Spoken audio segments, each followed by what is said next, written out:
Hello everyone, I am Vaishali. कैसे हो आप सब? अब जो भी बच्चे इस समय इस चीज़ को लेके थोड़े डाइसी हैं कि हमें ऑनलाइन कोचिंग ज्वाइन करना है या ऑफलाइन कोचिंग ज्वाइन करना है, तो कौन सा एक सही ऑप्शन रहेगा कोचिंग के पॉइंट ऑफ व्यू से, मैं वही डिस्कस करने वाली हूँ। यहाँ पे मेरा मोटिव ये रहेगा कि मैंने अपने टाइम पे as a student online coaching join करी या ऑफलाइन कोचिंग ज्वाइन करी, और मुझे उससे क्या क्या दिक्कतें आई जो मुझे लग रहा है कि सब बच्चों को पता होना चाहिए जिनको अवेयरनेस नहीं है। दूसरा, आज से 6 साल से ऑनलाइन कोचिंग से जुड़ी हुई हूँ, तो यहाँ पे मुझे क्या दिख रहा है बच्चों को प्रॉब्लम्स आते हुए, तो वो भी मैं आपके साथ डिस्कस करने वाली हूँ। तो ध्यान से सुनिएगा, उसके बाद आप किसी निष्कर्ष तक पहुँचेगा कि आपको ऑनलाइन कोचिंग बेस्ट ऑप्शन है या आपके लिए ऑफलाइन कोचिंग है, क्योंकि इसके लिए बहुत सारे पैरामीटर्स आई थिंक ध्यान में रखने होते हैं। खाली यही नहीं कि किसी ने कह दिया, कहीं से सुन लिया तो हम उस भेड़ चाल में चलते रहें। ये इंडस्ट्री ऑनलाइन या ऑफलाइन की कभी बंद नहीं होने वाली। हमने अपने टाइम पे भी ये सब चीज़ें देखी थी और अभी भी देख रहे हैं, और आगे आने वाले 10 साल या 20 साल बाद भी यही चीज़ें ऐसे ही रहेंगी, बदलने वाली नहीं है। आपको अगर मेरी बात कहीं से भी मतलब लग रही हो तो आप अपने पेरेंट्स को, अपने ब्रदर को, अपनी सिस्टर को, उन सबको देख के ये सब चीज़ें देख सकते हैं, समझ सकते हैं कि चीज़ें जैसी थी वैसे ही चल रही हैं। थोड़ा बहुत चेंजेस हर इंडस्ट्री में आ रहा है, तो वो टाइम के साथ नए नए सॉफ्टवेयर्स और आईटी इंडस्ट्री के ब्लूम होने से हर फैक्टर इम्पैक्ट होगा। एआई के आने से चीज़ें थोड़ी बहुत इम्पैक्ट होंगी, लेकिन जैसी थी एजुकेशनल इंडस्ट्री में वैसी ही रहेंगी।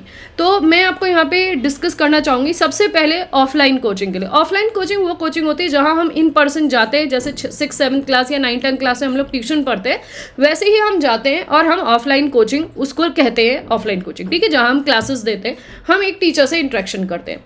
तो मैं आपको अपनी बात बताती हूँ। जब मैंने पहली बार ऑफलाइन कोचिंग ली तो बहुत फेमस इंस्टीट्यूट से ली। मैं दिल्ली में वहाँ पे रहती थी और जिया सराय तक मैं आती थी, बस से ट्रेवल करती थी, क्योंकि मैं सोचती थी कि आने जाने का थोड़ा पैसा मैं बचा सकूँ। एक तो बस का वेटिंग टाइम या गाड़ी का वेटिंग टाइम, वो मुझे टाइम वेस्ट लगता था, आना जाना वो सब। उसके बाद एक टीचर हमें पढ़ाता था, 6-7 घंटे की क्लास हुई, टीचर भी थक जाता था, हम भी थक जाते थे।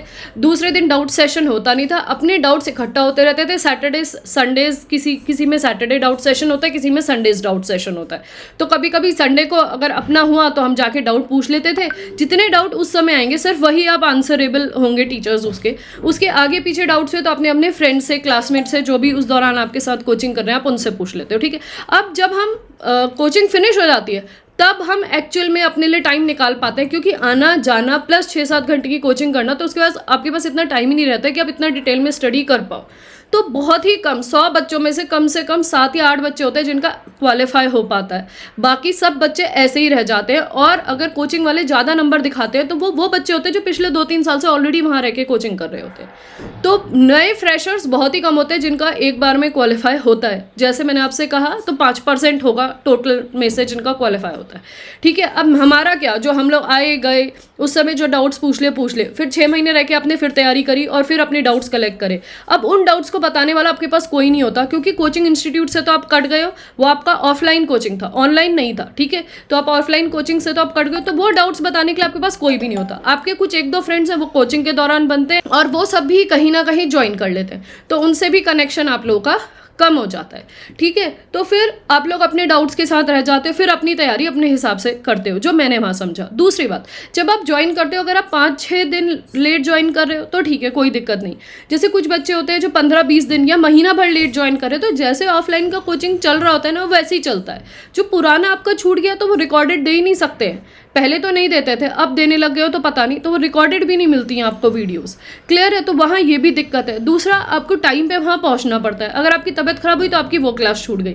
उसके बाद आप ये ऑफलाइन में भी देखोगे, ऑनलाइन में भी देखोगे कि पहले सबको जोश रहता है कि भाई, हम बहुत बच्चे ऐसे करते हैं कि रूम लेके वहाँ रहते हैं, तो रूम रेंट वो हमारे लिए प्रॉब्लम है, खाना बनाना वो हमारे लिए प्रॉब्लम है, क्योंकि वो सब चीज़ों में हमारा टाइम जा रहा है। और अदरवाइज आप सोचते हो कि मैं घर में जाके रहकर पढ़ूं, तो वहाँ फिर ट्रेवल वहाँ पे टाइम लेता है। तो बहुत सारे पैरामीटर्स में व्हाट आई पर्सनली फील कि ऑफलाइन कोचिंग इतनी बेनिफिशियल है नहीं जितनी कि ऑनलाइन, जो मुझे लगी, ठीक है। दूसरी बात, ये बात अलग है कि आपको लगता है कि क्लास का मोड बन जाता है और 1-on-1 इंटरेक्शन हो जाता है, तो this is only for a time being. आप भी 3-4 महीने तक वो भागा दौड़ी 6 से 7-7 घंटे की क्लासेस करते हुए, और जैसे आपने पहले रियल कंप्लीट कर दी, लीनियर कंप्लीट कर दी, अब बात है कि यार टाइम ही नहीं है रिविजन करने का, और हम क्लासेस में जाते जा रहे हैं, हम दिमाग से, बॉडी से थकने लग जाते हैं। और फिर हम क्या करते हैं, यार अब छोड़ो, 2-3 क्लास छोड़ो, चलो पहले इनको रिविजन कर लो। तो क्लास की जो स्ट्रेंथ है by the end of 3 months होने के बाद वो जस्ट हाफ हो जाती है। मतलब ये मैंने देख लिया है अपने में भी, अपनी फ्रेंड्स की क्लासेस में भी। उसके बाद जब आप लोग और जो आखिरी का 1-2 महीना हो तो 6-7 बच्चे ऑनलाइन क्लासेस ऑफलाइन क्लासेस में प्रेजेंट रहते हैं। तो यार यहाँ पे व्हाट आई सजेस्ट, आप अपने हिसाब से देखिए आपको कौन सी चीज़ें क्या बेस्ट सूटेबल है। तो ये देखिए कि आप ऑफलाइन कोचिंग ज्वाइन करना चाह रहे हैं तो कहाँ ज्वाइन करना चाह रहे हैं, पहली बात।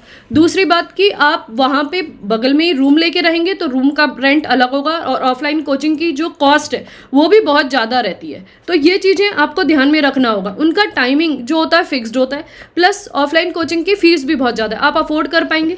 प्लस इसके साथ जो लोकेशन डिपेंडेंसी है, आना जाना, बस का ट्रैवलिंग टाइम आप कितना निकाल पाएंगे वो भी यहाँ पे देखना है। और मैं तो कहूँगी लोकेशन डिपेंडेंसी के अलावा जो रूम रेंट है वो, प्लस जो खाने का खर्चा है वो, और प्लस जो खाना कौन बना के दे रहा है, कहीं मेस से मिल रहा है या क्या है, वो सब चीज़ें आपको देखनी होंगी। क्लासेस के कितने लॉन्ग आवर्स रहते हैं, डाउट सेशंस कब कब होते हैं, 6 महीने के बाद क्या पूरा कोर्स होने के बाद वो लोग डाउट सेशंस लेंगे या नहीं लेंगे, कहना होता है बट कोई भी नहीं लेता, जो मतलब मैंने एक्सपीरियंस किया है।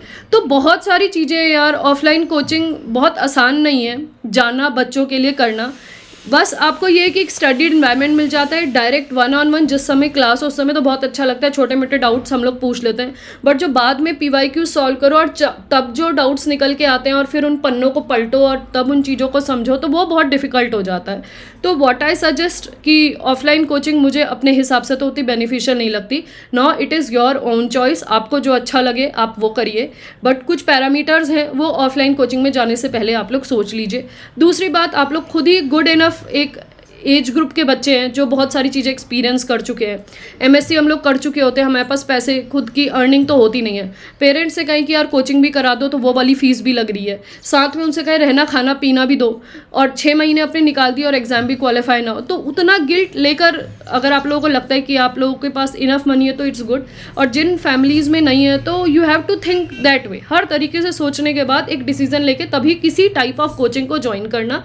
ठीक है, मैं यहाँ किसी कोचिंग के अगेंस्ट नहीं हूँ, बट मैं अपना एक्सपीरियंस शेयर कर रही हूँ। एंड आई थिंक कि सबके पास इतनी लाइबिलिटी है इंडिया में रह के कि सब अपने एक्सपीरियंसेस शेयर कर सकते हैं। And I am also sharing one of the experience in front of you. Next हम बात करते हैं ऑनलाइन कोचिंग के जो बेनिफिट्स मुझे लगे, वो ये है कि आपके टाइमिंग्स फ्लेक्सिबल हैं, या आपका एक पर्टिकुलर टाइम है क्लास का XYZ, वो आप क्लास ज्वाइन कर रहे हो, बट अगर उस क्लास में आपकी पढ़ नहीं पा रहे हो तो आपको वहाँ पे रिकॉर्डेड लेक्चर्स ज़रूर मिलेंगे।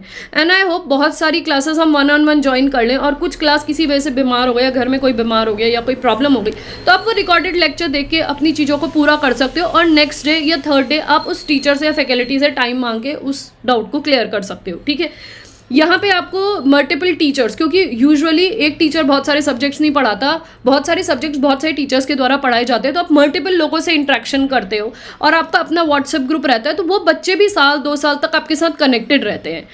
ठीक है, तो उसमें कुछ ना कुछ बच्चे आपको ऐसे मिल जाएंगे जो आपके साथ लगातार तैयारी में। तो अगर 6 महीने घर में बैठ के आपने अच्छे से तैयारी कर ली और आपको लग रहा है कि उस दौरान आपका क्वालिफाई नहीं हुआ, तो नेक्स्ट 6 मंथ आप कहीं पे ज्वाइन कर लीजिए और उसके साथ फिर अपना 0.5% देके अपनी तैयारी कीजिए। तो that way also check, you can check your caliper कि आपने जब 6 महीने पूरी तरीके से डिवोटेडली पढ़ा और नेक्स्ट 6 मंथ फिर दोबारा पढ़ा तो आप कहाँ तक पहुँचे, आपका क्वालिफाई हुआ या नहीं हुआ। That is also one way you can do. Next, यहाँ पे फीस ज़्यादा नहीं होती, फीस बहुत कम होती है। दूसरी बात यह है कि आप टीचर से 1 या 2 साल कनेक्ट में रहते हो, क्योंकि phone is the one medium जिसमें आप व्हाट्सएप के थ्रू जुड़ जाते हो, या फिर आप टीचर के से 1-on-1 बात कर पाते हो। तो आई थिंक कि मुझे लगता है ऑनलाइन क्लास की, ऑफलाइन क्लास की बजाय online is a good way, जहाँ पे आप टीचर्स से बहुत अच्छे से इंटरेक्शन कर पाते हो, हर टीचर से आप जुड़ पाते हो। टीचर भी आपको नहीं मिल पाता, तो वो भी चाहते हैं कि यार कोई बच्चा मुझसे पूछ रहा है तो मैं उसको बहुत अच्छे से रिप्लाई दूँ। तो I think that is one of the way. तो जिस भी ऑफलाइन जिस भी ऑनलाइन कोचिंग में आप जाए तो ये ज़रूर देखिएगा कि क्या वो व्हाट्सएप ग्रुप बनवा रहे हैं, या क्या वो आपको अपना नंबर शेयर करें, ताकि आपको 6 मंथ के बाद भी प्रॉब्लम हो तो आप वो आपके साथ इंटरेक्शन कर सकें। तो फीस भी कम रहती है, घर में रहते हो तो आने जाने का टाइम बच जाता है। अपने लिए सेल्फ स्टडी, जो कि सबसे बड़ा रोल प्ले करती है किसी भी कोचिंग को करने के लिए, वो आपको बहुत मिल जाता है। कोचिंग के बाद 1 घंटा सो रहे हो, उसके बाद 4 घंटे की सिटिंग लगा सकते हो।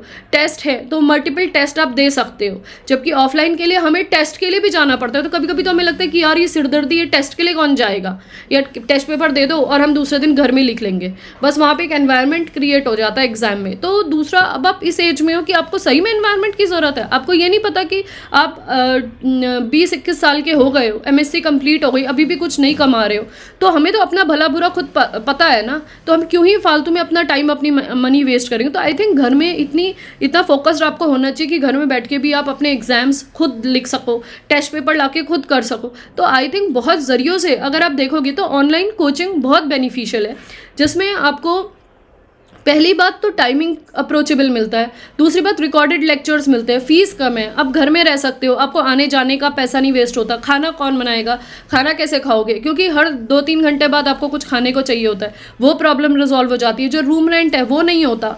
तो बहुत सारे मल्टीपल फैक्टर्स हैं यार ऑनलाइन या ऑफलाइन कोचिंग के बीच में, जो आई थिंक किसी बच्चे को जानने चाहिए बिफोर ज्वाइनिंग, और फिर आप उसको जानिए कि आपका क्या लेवल ऑफ एग्जाम है, और उसके बाद फिर आप देखिए कि कौन सा कोचिंग वाला, कोई भी XYZ, वो किस लेवल का पढ़ा रहे हैं और आपको कहाँ से किस तरीके की मदद चाहिए। अब अगर ऑनलाइन कोचिंग के डिसएडवांटेजेस देखें तो इसमें बस ये है कि बहुत सारे बच्चे ज्वाइन करते हैं तो डिस्ट्रैक्शंस हो जाता है, but I think zoom meetings होती हैं मोस्ट ऑफ द कोचिंग्स में, तो इतने डिस्ट्रैक्शंस होते नहीं हैं, क्योंकि बच्चे ज़्यादातर म्यूट ही रखते हैं, जब ज़रूरत हो तब क्वेश्चंस पूछते हैं। So that is only one of the negative point. Slower doubt clearance, अगर डाउट है तो टीचर 1-on-1 क्लियर कर लेती है, लेकिन फिर भी दैट कैन ओनली एग्जिस्ट, या फिर नेटवर्किंग प्रॉब्लम आपके एरिया में परसिस्ट कर सकती है।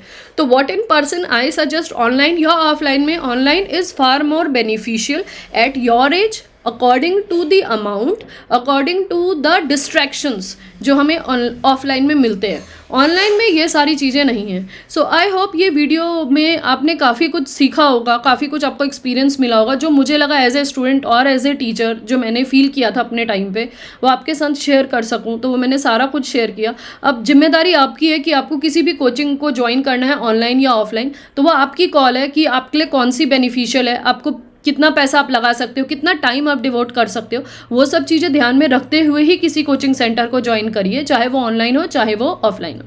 वीडियो अच्छी लगी हो तो चैनल को ज़रूर सब्सक्राइब करिएगा और चैनल में बने रहिएगा। Thank you.